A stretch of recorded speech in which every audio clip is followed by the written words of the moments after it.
S F G अगर हमारे पास late से फॉर एग्जांपल ये एस एफ जी गिवन है, तो इसमें अब हम पूरा प्रोसीजर दोबारा से देखते हैं कि कैसे करेंगे। फॉर एग्जांपल अब हम पाथ की बात करते हैं, पाथ 1।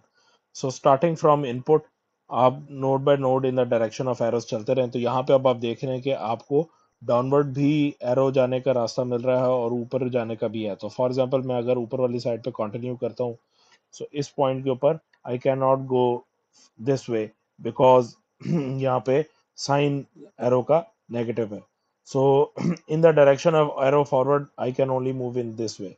सो इस पॉइंट से मैं डाउनवर्ड भी जा सकता हूँ और ऊपर -4 वाली ब्रांच की तरफ भी जा सकता हूँ, लेकिन -4 वाली ब्रांच में अगर जाता हूँ तो again I will revisit this node, जो कि गलत है पाथ की डेफिनेशन के according. So I can not go towards -4 branch.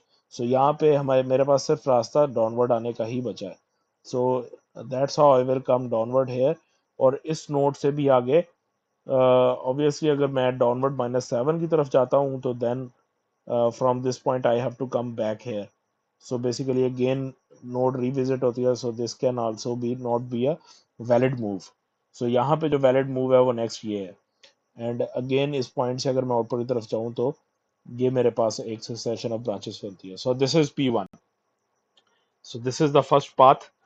और इस पाथ के अंदर जितने भी आने वाले गेन्स हैं, ब्रांच गेन्स हैं, उनकी मल्टीप्लिकेशन अगर हम कर लें, so we can get the path gain.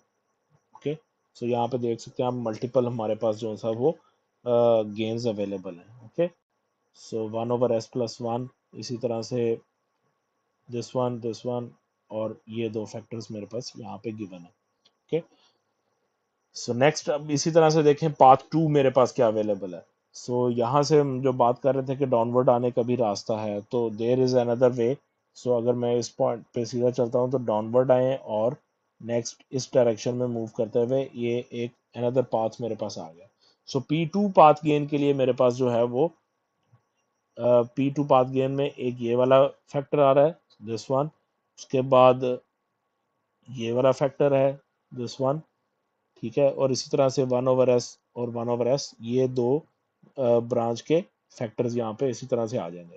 Okay, so इस तरह से मेरे पास जो है वो ये दो पास बन रहे हैं और इनके अलावा देखें तो कोई और जो है वो कॉम्बिनेशन नहीं बन सकता। So I only have 2 paths here. Okay, so इसी तरह से लूप की बात करें तो ये एक लूप मेरे पास अवेलेबल है, लूप 1 इसको कह दिया है। और इसी तरह से यहाँ पे एक ये सिंगल ब्रांच का लूप भी अवेलेबल है, लूप 2। सो ये दो लूप्स आ गए, L1 और L2। इसी तरह से नेक्स्ट अगर चलें तो एक मेरे पास ये लूप है, लूप 3। ओके, सो ये लूप 3 आ जाएगा। और इसी तरह से नेक्स्ट अगर मैं चलूँ तो ये मेरे पास एक और लूप है, so that is loop 4। So loop 4 यहाँ पे मेरे पास आ रहा है, उसी के अंदर अगर मैं रिप्रेजेंट करूँ तो ये लूप 4 रिप्रेजेंट किया हुआ है, means this one. So this one is loop 4। और इसी तरह से अगर आप मेजर सिनेरियो में भी देखें तो मेजर सिनेरियो में अब ये पूरी जो ब्रांच है, यहाँ से अगर मैं स्टार्ट करूँ इस डायरेक्शन के अंदर, इस डायरेक्शन के अंदर आप चलते हैं अगर, तो ये भी आप एक लूप डिफाइन कर सकते हैं। ठीक है, सो सिंपली यहाँ पे आप इसको देख सकते हैं। सो ये एक मेजर लूप है जो कि गुजरा है and that is L5 loop. Okay, so ये मेरे पास यहाँ पे L5 लूप आ जाएगा। So I have 5 loops here. ठीक है, सो L5 आप देख सकते हैं कैसे बन रहा है। सो ये डिफरेंट लूप्स हैं जो कि मैंने यहाँ पे कंस्ट्रक्ट किए हैं। अब ये 5 लूप्स हैं और 5 लूप्स को देखते हुए अब हम आगे देखते हैं कि क्या कॉम्बिनेशन। इसके अलावा आप चेक कर लें तो इसके अलावा कोई और लूप जो है वो नहीं बन सकता, क्लोज सक्सेशन नहीं बन सकती।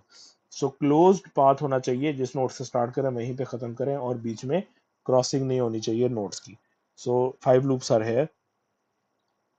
नेक्स्ट डिटर्मिनेंट की अगर हम बात करें तो डिटर्मिनेंट हमारे पास जो है वो डिटर्मिनेंट अब इसका कैसे निकालेंगे इसको हम देखते हैं। नेक्स्ट मैं इसको पहले आपको सॉल्व करके दिखाता हूँ। तो आई हैव 5 लूप्स हियर और इनके अंदर अब देखना है कि टचिंग कौन से और नॉन टचिंग कौन से हैं। सो इस एग्जांपल में आप देख रहे हैं कि हमने ये 5 लूप्स को जो सा यहाँ पे लिखा है और अगर इनके हम डिटर्मिनेंट लिखना शुरू करें तो 1 minus sum of all loop gains.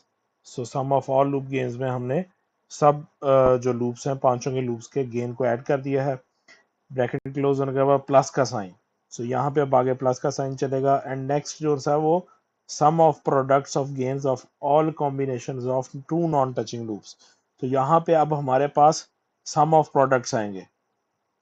तो यहाँ पे कोई प्रोडक्ट है, बेसिकली दो के पेयर का प्रोडक्ट होगा। इसी तरह से सम फिर दो के पेयर का प्रोडक्ट है, फिर सम दो के पेयर का प्रोडक्ट है। तो इस तरह से हम चलते जाएंगे कि आगे सो ऑन कितने जो सा वो इस तरह के पेयर्स बनते हैं। ओके, सो अब ये टू टू के पेयर्स जो सा वो नॉन टचिंग लूप्स के फाइंड आउट करने के लिए वैसे अगर आप रैंडमली देखना शुरू करेंगे तो वो बहुत जो है वो उसमें एरर के चांसेस ज़्यादा हैं। फॉर एग्जांपल आप बात कीजिए L1 L2, ओके जी ये दो नॉन टचिंग है, ठीक है जी एक पेयर बन गया। इसी तरह उसके बाद क्या है कि आप L3 और L2, ओके जी ये भी नॉन टचिंग है, इनका भी पेयर बन गया। तो फिर इसी तरह से आप कहेंगे जी L4 और L1 ये भी नॉन टचिंग है, इनका भी पेयर बन गया। L2 और L4 ये भी नॉन टचिंग। तो रैंडम अगर चलेंगे तो इसमें मैक्सिमम चांसेस हैं, प्रोबेबिलिटी है कि आप कोई ना कोई जो सा वो वैलिड पेयर मिस कर जाएंगे। सो अभी जो आपको सिस्टमेटिक प्रोसीजर मैं बताने लगा हूँ, इसको आप फॉलो करें तो आपके पास कोई भी गलती का चांस नहीं है, कोई भी लूप कॉम्बिनेशन मिस नहीं होगा। सो आप लूप वन से स्टार्ट करें और असेंडिंग ऑर्डर में लूप्स के सबस्क्रिप्ट को लेके आप कॉम्बिनेशन बनाते जाएंगे। So for example first pair मेरे पास बनेगा L1 और उसके साथ L2 का। आप सारे पहले पेयर्स लिख लें, बाद में हम देखते हैं कि ये पेयर वैलिड हैं कि नहीं, टचिंग है नहीं। सो L1 L2, L2 के बाद फिर L1 से नेक्स्ट जो सा वो L3, इसी तरह से L1 L4 और इस तरह से L1 L5। ओके, सो ये मैक्सिमम पेयर हो गए। अब L1 के सारे पेयर्स यही बन सकते हैं, चार जो कि पूरे हो चुके हैं। इसी तरह से फिर उसके बाद आप L2 के पेयर स्टार्ट कर दें। अब L2 के जब पेयर आप स्टार्ट करेंगे तो L2 इंटू L1 नहीं करेंगे। अगर आप L2 इंटू L1 करते हैं तो बेसिकली ये तो प्रोडक्ट है, ये पेयर आप देखें तो ऑलरेडी आप यहाँ पे ले चुके हुए हैं। सो L1 L2 या L2 L1 एक ही बात है, ठीक है, क्योंकि प्रोडक्ट्स हो रहे हैं, प्रोडक्ट हो रहे हैं। ये सिंपल बिल्कुल इसी तरह की बात है कि 4 इंटू 5 20 होता है और 5 इंटू 4 करें तो वो भी 20 है। सो बेसिकली ये एक ही बात है, L1 और L2। सो बेसिकली जब आप L2 से आगे स्टार्ट करेंगे तो L2 के बाद फिर आप L1 नहीं करेंगे, तो L2 से जो अगला नेक्स्ट हायर सबस्क्रिप्ट है असेंडिंग ऑर्डर में वहां से स्टार्ट करेंगे। सो L2 इंटू L3 से बेसिकली स्टार्ट होगा। इसी तरह से आप आगे चलते जाएंगे तो L2 L4 एंड सेम इसी तरह से L2 L5। तो L2 के इतने ही पेयर्स बनेंगे। ओके, सो इसके बाद फिर आप L3 पे आ जाएं और अगेन उसी तरह से L3 के पेयर्स को लेकर चलेंगे। तो L3 के बाद अब आप L2 नहीं करेंगे, क्योंकि L3 इंटू L2 या L2 इंटू L3 एक ही बात है जो कि ऑलरेडी आ चुकी हुई है। ओके, सो नेक्स्ट आप जो सा वो L3 से अगला सब्सक्रिप्ट इसके नेक्स्ट रूप में लगेगा। 3 के बाद 4 है, सो L3 L4 का पेयर होगा। इसी तरह से फिर L3 L5 का पेयर होगा। ओके, सो ये पूरे रहते हैं। नेक्स्ट आप फिर जो सा वो L4 की बात करेंगे तो L4 के बाद L5 का ही पेयर आता है। तो ये टोटल पेयर है जो कि आपके पास बन सकते हैं। इनके अलावा जो सा वो कोई पेयर्स नहीं बनेंगे। सो L4 इंटू L5 किया आपने। सो नेक्स्ट जो सा वो देख रहे हैं कि L5 है और उसके बाद अगर उसके बाद कोई पेयर नहीं बचता तो L5 L1 करें तो वो भी ऑलरेडी आपके पास है। सो इसी तरह से तो यही पॉसिबल कॉम्बिनेशंस है। ओके, सो जिस सबस्क्रिप्ट से स्टार्ट करें उससे नेक्स्ट सबस्क्रिप्ट और अप टू लास्ट सबस्क्रिप्ट सारे पूरे करें। नेक्स्ट जब आप स्टार्ट करें तो L1 जब पूरा हो चुका हुआ है पेयर्स तो L2 से स्टार्ट करें तो L2 के बाद उससे हायर नंबर से ही स्टार्ट करेंगे, पीछे रिवर्स नहीं आएंगे। सो इस तरह देखेंगे तो एंड पे जब आपने देखा तो L4 का एक ही पेयर आपके पास आएगा, L5। ओके, सो नीचे वालों की कोई जरूरत नहीं है, वो मैंने आपको एग्जांपल के थ्रू बता दिया कि क्यों उनकी जरूरत नहीं है। अब जब ये कंप्लीट पेयर्स आपने लिख लिए हैं तो अब आप इन पेयर्स को रखें सामने और वन बाय वन चेक करते जाएं वहां पे कि ये टचिंग है या नॉन टचिंग है, और उसके हिसाब से जो चाहिए वो आप टिक कर लें और जो नहीं चाहिए वो आप ख़त्म कर दें। सो उनको आप लेके चलेंगे आगे फर्दर। सो अब वन बाय वन आप इन सारे पेयर्स को चेक करते रहे। सो सबसे पहले देखें L1 L2 का पेयर है। सो L1 और L2 they are non-touching loops. Okay, so this pair is valid. Okay, इसी तरह से L1 और L3 को देखें। So L1 and L3 are also non-touching loops. So ये भी पेयर वैलिड है। और इसी तरह से L1 और L4 का पेयर देखें तो L1 और L4 भी नॉन टचिंग लूप्स हैं दूर हैं तो ये भी एक वैलिड पेयर है। इसी तरह से L1 और L5 को देखें तो L1 और L5 जो है वो यहाँ पे नोड शेयर कर रहे हैं, ये कॉमन नोड, जिसकी वजह से ये दोनों आपस में टचिंग लूप्स हैं। तो टचिंग लूप्स होने की वजह से ये पेयर बीच में से निकल जाएगा। ओके, सो L1 L5 जो है वो यहाँ पे नहीं आएगा, क्योंकि हमें सिर्फ नॉन टचिंग लूप्स के दो दो के पेयर लेने हैं। सो नेक्स्ट इसी तरह से अब हम जो सा वो L2 और L3 की बात करते हैं, तो L2 और L3 भी जो सा वो आपस में नॉन टचिंग है, तो ये भी वैलिड पेयर है। इसी तरह से L2 और L4 भी नॉन टचिंग है, और L2 और L5 बेसिकली यहाँ पे आके शेयर हो रहे हैं आपस में, तो ये पेयर भी बीच में से निकल जाएगा। सिमिलरली L3 और L4 जो हैं ये भी टचिंग लूप्स हैं इस नोड की वजह से, तो ये भी पेयर बीच में से निकल जाएगा। L3 और L5 भी सेम इसी नोड की वजह से आपस में टचिंग है, तो ये भी पेयर निकल जाएगा। और L4 L5 जो सा वो इस पूरी ब्रांच की वजह से आपस में टचिंग है, तो ये पेयर भी निकल जाएगा।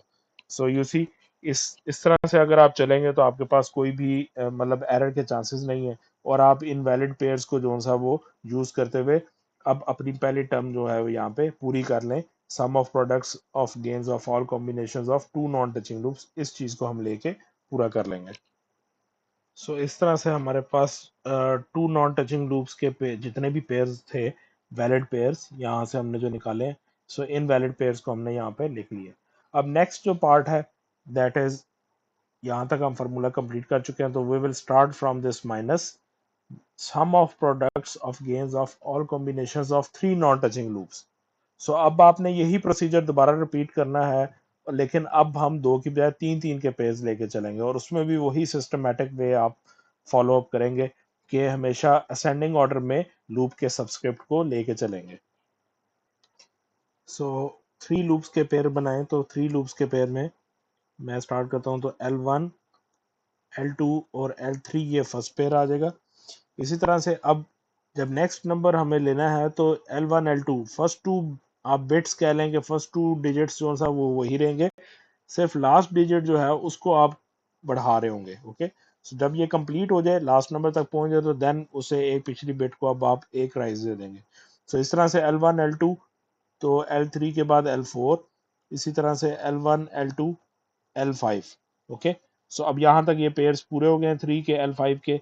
सो अब नेक्स्ट स्टेप के अंदर आप जो सा वो L5 से पीछे वाली एक बिट को अप कर दें। सो यहाँ पे L2 था, तो नाउ ये नेक्स्ट पेयरिंग जब स्टार्ट होगी तो ये L3 हो जाएगा। So now you will start L1 L3। Okay, so इसको मैंने एक अपडेट किया L3, एंड नेक्स्ट जो सा वो इससे अगला पेयर जो सब्सक्रिप्ट है वो, तो L3 के बाद L4 होगा। इसी तरह से L1 L3 L5। Okay, again ये आखिरी बिट जो सा वो कंप्लीट हो गई है, आखिरी बिट पूरी हो गई है, तो इससे जो पिछली बिट है इसको 1 अप कर दें। सो ये L3 से अब जो सा वो L4 हो जाएगा। सो L1 L4 और एक ही पेयर उसके बाद बचेगा L5 का। ओके, सो ये बिट भी अप है, तो पीछे वाली अगर एक बिट को आप अप करते हैं तो L1 और ये L5 हो जाएगी, तो उसके बाद कोई पेयर नहीं बचता। सो बेसिकली यहाँ पे ये बिट भी अप है, इस बिट को अगर आप अप करेंगे तो उसके बाद L5 के बाद कोई पेयर नहीं बन सकता, क्योंकि L5 से ऊपर कोई लूप नहीं है। सो दैट मीन्स कि अब आपको फर्स्ट बिट को अप करना है। सो फर्स्ट आखिरी दो बिट सेचुरेट हो चुकी हैं, तो सबसे पहली बिट को आप एक अप कर दें। सो now you will start pairing with L2। Okay, so L2 अगला सब्सक्रिप्ट 2 से L3, फिर L4, इसी तरह से L2 और L3 पहली दो बिट्स उसी तरह से चलेंगी, एंड आखिरी बिट L5। ओके, सो अब इसमें अगले पेयर चले, अब आप L5 लास्ट बिट पूरी होगी है, तो सेकंड बिट को एक अप करें। सो L2 फर्स्ट बिट तो वैसे ही चल रही है, तो L3 की जगह L4, और 4 के बाद नेक्स्ट L5 ही है। ओके, सो यहाँ पे अब आप देखें तो ये बिट भी सैचुरेटेड है, पिछली को अगर करते हैं तो 5 ये भी एक सैचुरेट हो जाती है, तो कोई और कॉम्बिनेशन नहीं बनता। तो दैट मीन्स कि अब आपको जो फर्स्ट बिट है इसको अपडेट करना है। So that will become L3। So L3 के साथ आप चलेंगे तो L3 L4 और L5 एक ही पेयर बचता है, एंड इसके बाद अब ये भी सैचुरेटेड है, ये भी सैचुरेटेड है, इससे पीछे हैं, तो L3 को आपको अप करना पड़ेगा। और अगर आप L3 को अप करते हैं तो ये L4 बन जाएगी, तो L4 के बाद L5, लेकिन नेक्स्ट जो सा वो अगला कोई भी इससे ऊपर लूप नहीं है, तो ये पेयर्स भी नहीं आएंगे। सो दैट मीन्स कि यहाँ पे अब आपका काम खत्म हो गया। ओके, सो इस तरह से आप चलेंगे तो 3 3 के पेयर्स जो सा वो बन जाएंगे, ठीक है। सो ये आप दोबारा देख लेंगे, ये L4 और L5 था, L4 और L5 किया, तो इसके बाद अगला कोई नंबर नहीं है। आप कहेंगे जी L1 से स्टार्ट कर दें, सो देखिए आपके L1 L4 और L5 का पेयर ऑलरेडी मेरे पास है, ठीक है। L1 L4 L5 ये पेयर ऑलरेडी है, okay.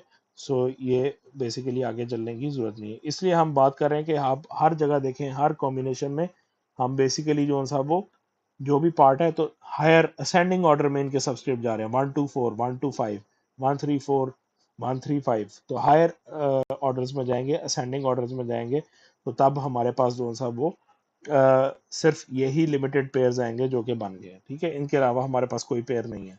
So it will be you see very easy, okay. So इस तरह से आप लेके चलें सिस्टमेटिक तरीके में, तो आपके पास गलती नहीं होगी। सो जब आप ये पेयर पूरे कर लें, तो देन अब आप इनको चेक करना शुरू कर दें वन बाय वन कि कौन से पेयर्स वैलिड हैं और कौन से इनवैलिड हैं। सो यहाँ पे अब आप वैलिड पेयर्स को देख लें। So first L1 L2 L3 की बात करें, तो L1 L2 और L3 तीनों नॉन टचिंग लूप्स हैं, सो this is a valid pair. इसी तरह से L1 L2 और L4 की बात करें, तो L1 L2 और L4 they are also non touching, so ये भी एक वैलिड पेयर है। L1 L2 और L5 की बात करें, तो L1 L2 और L5 जो है ये जो है वो बेसिकली इस ब्रांच की वजह से नॉन टचिंग लूप्स नहीं रहते, ये टचिंग हो जाते हैं, तो ये पेयर हमारे पास कैंसिल हो जाएगा।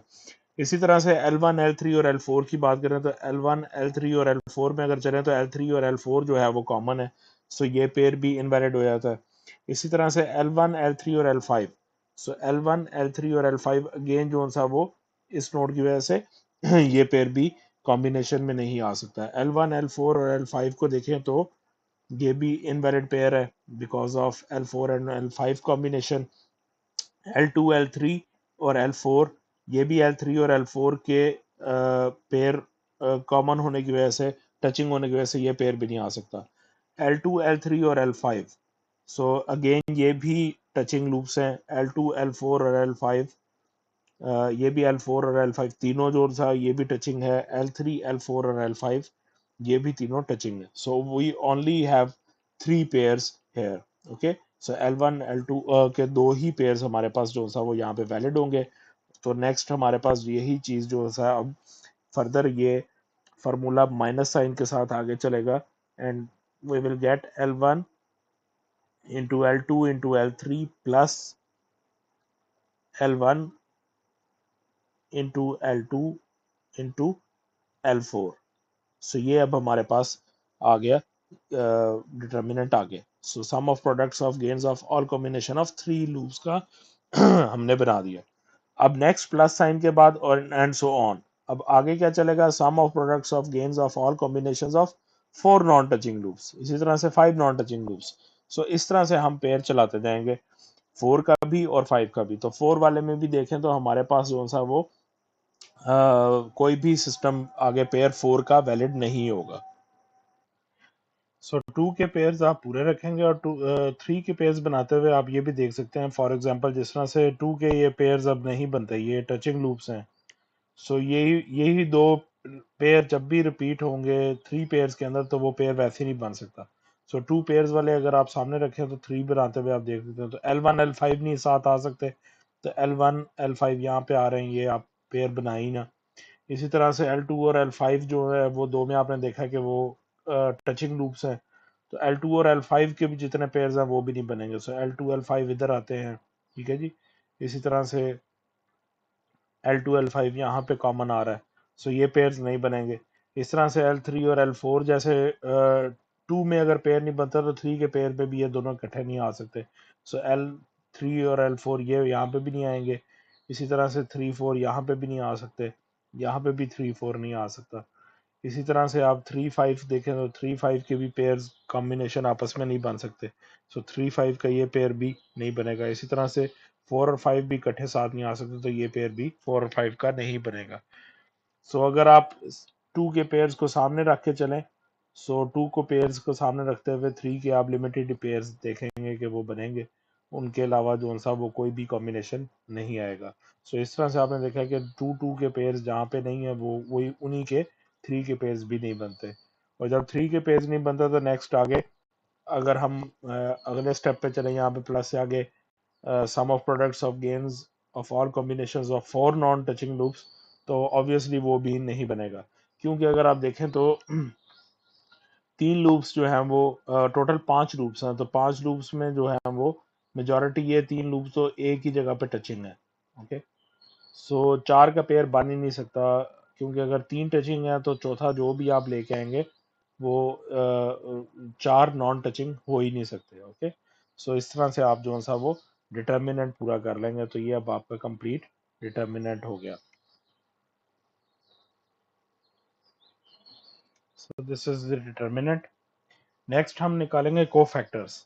सो cofactors of a path find out करने हैं हमने। सो यू रिमेंबर हमारे पास टू पाथ्स हैं, path one and part two. तो path one and path two को देखते हैं और उस तरह से देखेंगे कि कोफैक्टर्स कैसे निकालेंगे हम। सो अब इन पाथ के कोफैक्टर्स के लिए देखें। सो पाथ वन के साथ सिर्फ एक ही नॉन टचिंग लूप है, दैट इज L2। बाकी चारों लूप्स जो हैं वो सारे के सारे पाथ के साथ टचिंग है।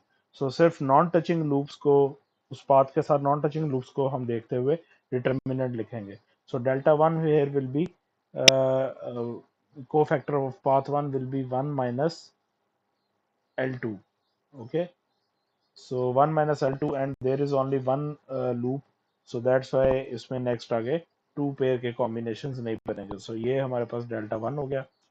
इसी तरह से हम को फैक्टर पाथ टू देखें तो यहाँ पे दो लूप्स हैं जो कि इस लूप वन और लूप टू जो कि पाथ टू के साथ नॉन टचिंग है। सो अब इन दोनों लूप्स को कंसिडर करते हुए हम जो सा डिटर्मिनेंट ले लेंगे। सो रिमेंबर को फैक्टर ऑफ पाथ टू है, तो को फैक्टर में सिर्फ वो लूप्स हम कंसिडर करेंगे जो कि उस पाथ के साथ नॉन टचिंग है। आपस में बेशक वो लूप्स टचिंग हो, लेकिन पाथ के साथ नॉन टचिंग होने चाहिए। सो यहाँ पे देखेंगे लूप 3, 4 और 5 जो है वो दोनों पाथ टू के साथ जो है वो तीनों पार्ट टू के साथ टचिंग है। सो दैट्स वाई उनको हमने कंसिडर नहीं किया। So cofactor of path two delta two will be 1 minus summation of two loops L1 plus L2 plus sum of products of combination of two non-touching loops. So यहाँ पे देखें तो L1 और L2 आपस में non touching है, तो yes we can have a pair of two non-touching loops L1 and L2. Okay, so this will be the delta 2, ये co-factor of path 2 हो जाएगा। So that's how हम जितने पाथ होंगे उतने ही उनके co-factors find out कर लेंगे। So these are the two co-factors। और अब जो है वो को फैक्टर्स के आगे गेन हम किस तरह से फाइंड आउट करेंगे, तो सिंपली आप लूप गेन्स को पुट करके कंप्लीट जो है वो इसकी Laplace transformed equation operational function of S बना सकते हैं। सो नेक्स्ट हम जो सा ट्रांसफर फंक्शन निकालेंगे यूजिंग मेसन गेन रूल्स। तो मेसन गेन रूल में सिर्फ हमारे पास दो ही पाथ हैं, तो ये ट्रांसफर फंक्शन बेसिकली ये रह जाएगा। So P one delta one plus P two delta two over delta. So इस तरह से आप इन वैल्यूज को यहाँ पे इस इक्वेशन में पुट करके ट्रांसफर फंक्शन की final transfer function find out कर सकते हैं for single input single output signal flow graph. Similarly, these are some problems of single input, single output signal flow graph. So in problems को भी आप देख लें कि किस तरह से आप इनको सॉल्व करेंगे। जो टेक्निक हमने पहले देखी है बिल्कुल उसी मेथड के थ्रू आप इसको सॉल्व करेंगे।